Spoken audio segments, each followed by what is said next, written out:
Life with সাহস channel থেকে বন্ধুদের জানাই স্বাগত। সকল বন্ধু ভালো থেকো।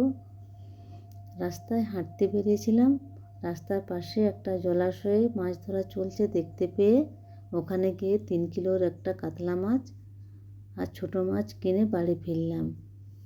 কাতলা মাছটার প্রথমে আঁশ ছাড়িয়ে পিস পিস করে কেটে নেব, তারপর স্নান করিয়ে গায়ে লবণ হলুদ মাখিয়ে নেব, তারপর ভাজবো।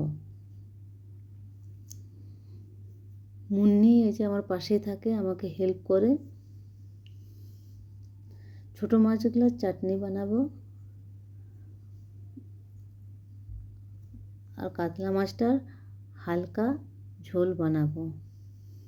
মাছগুলো পিস পিস করে কাটা হয়ে গেছে,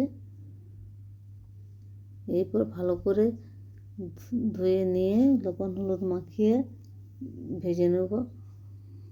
আমার ঠাকুমা হালকা কাতলা মাছের ঝোল বানাতো, সে ঠাকুমায়ের মতো আমি হালকা কাতলা মাছের আর ঝোল বানাবো। মাছগুলো প্রায় ভাজা হয়ে এসেছে, কড়াইয়ে তেল গরম হয়ে গেছে, কালো জিরা চিনি অ্যাড করলাম। চিনির রং হয়ে এসেছে, রং বা টেস্টের জন্য।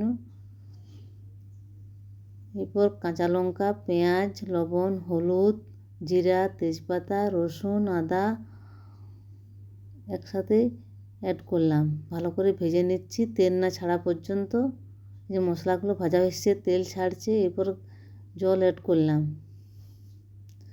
ঝোলটা ফুটে এসেছে, এরপর ভাজা মাছ অ্যাড করছি। অসাধারণ রেসিপি, একবার খেলে ভোলা যাবে না।